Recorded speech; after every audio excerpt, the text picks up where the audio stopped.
Hello everyone, welcome to the TSS.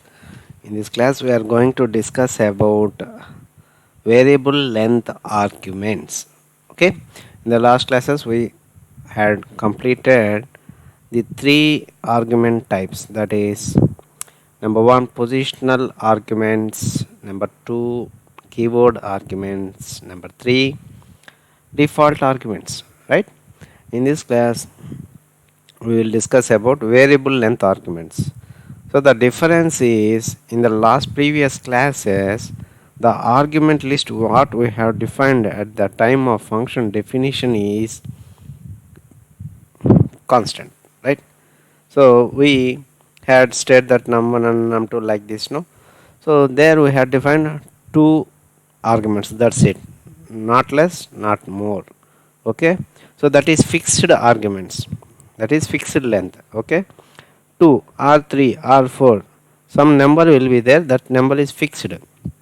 But when you come to the variable length arguments, what we need to do is, at the time of function definition itself, we will define in the argument list as dot dot dot args. This is the keyword we have to use. The dot dot dot args means, so the arguments, we don't know how many arguments beforehand. The user can give any number of arguments. So user may give 1 or 2 or 3 or 4 or 5 or 10, like that. User can give variable length arguments. Okay, now so the function logic will be like this. Now if you want to see the number of arguments which our user has inputted here, like when he called, this is multiplication logic I have defined here. So when user calls this function, the user will provide, say for first call 2 comma 5, then what will happen, 2 into 5 will be processed and the result will be returned. And then at the next call he will give 2 5 6. Now for this time the user is giving one more argument, where this one more argument can come into the picture. Okay, how we have to process this argument? If you define your multiplication function for only two arguments, as in the case of earlier classes, then the logic will perform only 2 into 5, that's it. So in case of fixed length arguments I am telling. But if you give like this, and if you don't know how many arguments will come beforehand, then variable length arguments method of defining the function is the best approach, friends. Okay, so on the next call, 8 9 6 4 5, how many arguments? 5 arguments. With 5 arguments we are calling the function. Now what will happen?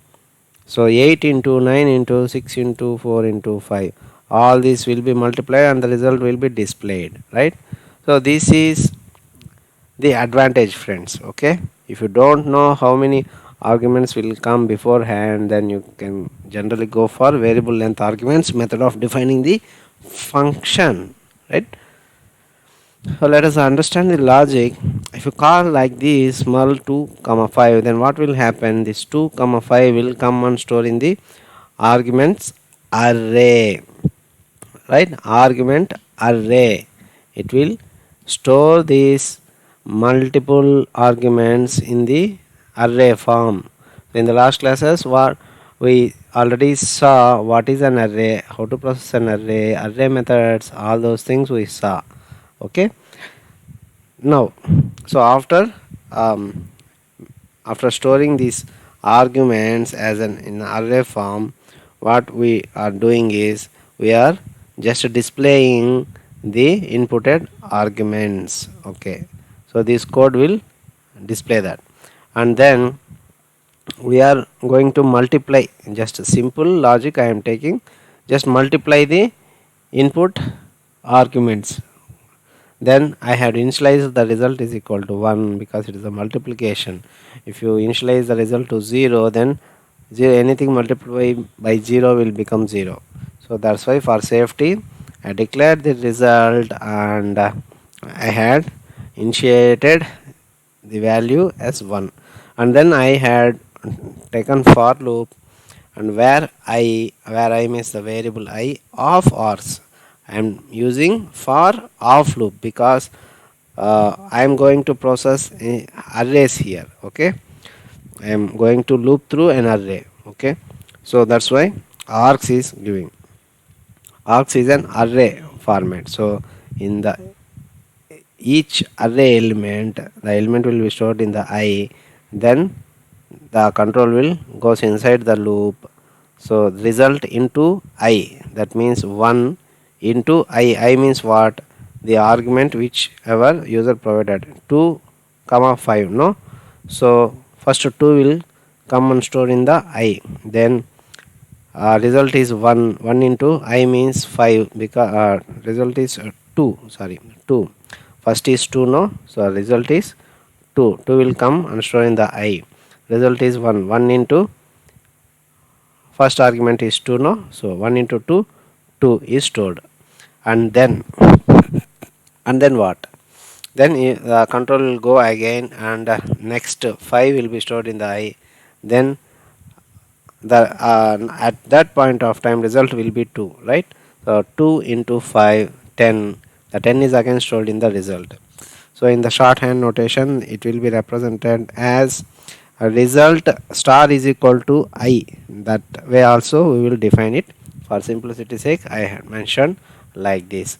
Then so 2 into 5, 10. 10 will be returned, and if you give 2, 5, 6, then the same logic will be compatible to process these 3 arguments also. No matter the number of arguments, doesn't matter the number of arguments, you can give 10 also, it will loop through that arguments and perform the desired logic. Okay, let me demonstrate this, friends.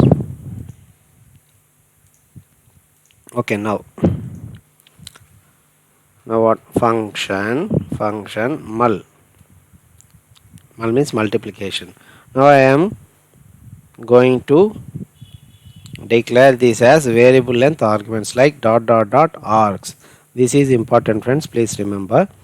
And then I am opening the function body, right? So first we need to confirm that what are the arguments which are coming from the user. Then we have to define the multiplication logic. We need to use the for loop. Before for loop we need to initialize result is equal to 1. So where, right? Then for where I of, okay, because we are going to process an array, okay, args, right?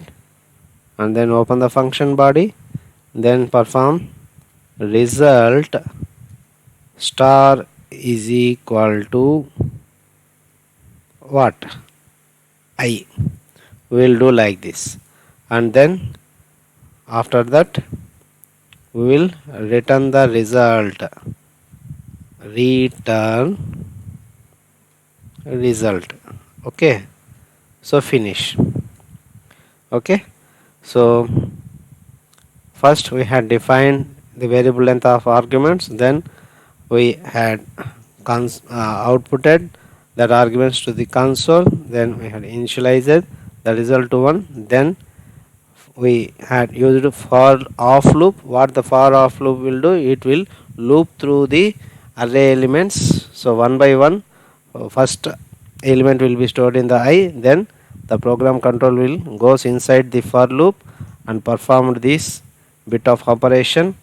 So if user provided I will taken, argument will be taken into I, and I will be multiplied with this result. The result is 1 into I, user provided data into multiplied, and the result is stored back in the result only. Then for the next element I will be updated, and that element will be multiplied by the old result, then the new result will be stored back in the result variable only. So in that way the loop runs and runs until the exhaustion of array, right, and the final result will be displayed. Okay, now that is the logic. Let us call mul. I'm giving 5 comma 8. Okay, 5 comma 8 I am giving. uh, let us let us say only one number I am giving. Okay, I will start with 1. What should be the answer? 5. There is no multiplication. 5 into 1, 5 will come. uh, okay, here you can see the output result is 5 only. Okay, now I will give, oh sorry, I need to assign it to some variable called x, then I need to console.log x. Okay, we are calling just it, and the return value should be stored in some variable, and that variable will be printed to see the result. Okay, that step we are missing it. Clear? Now execute it. Let me save this one file. Now execute it. Now the input is 5. Please observe the brackets around the 5. This is the console.log args. So it has converted the input argument 5 to an array. That's why it is the brackets has enclosed around the 5 and then 5. Now I will give one more argument like 2. Okay, now here you can see the input arguments is 5 comma 2. This time 2 arguments we are giving, and it is displaying the 2 arguments as an array. Now the result is initialized to 1, and then the args is having 5 comma 2. First 5 will be stored in the I, then what, the result will be multiplied with that I, means result is 1 into 5, 1 into 5, 5 only, and the result 5 will be stored back in the result variable, right? Then what, and again it goes back and checked whether the array is empty or not. No, now that 2 second element is also there, that is 2, so 2 will be stored in the I variable, and then the earlier result is what, 5, 5 into 2, 10, so 10 will be updated in the result variable, then it will go back, but this time the array is empty. Then simply the control comes out of this loop, and this result will be returned to the x variable, and the x variable we are printing. Okay, this is the whole mechanism, right? Now let me 3. This time I am providing 3 arguments, right, in the function call. Okay, here you can see 30. Now I will provide some 4 arguments. Now you can see that is the multiplication of these elements is 120. Now I will provide say 7, 2, 9, 6, 5, 8, some this much of arguments I am giving. Okay, save the file, execute the function. Now all the elements are multiplied and the result is this. Okay, so this is the approach of in which we are giving the arguments as on demand. Okay, that is variable inline nature. Okay, this is the mechanism, friends, and in the next class we will discuss about the variable scope, right? Till then, bye bye. Yours Veera signing off. Thank you for listening.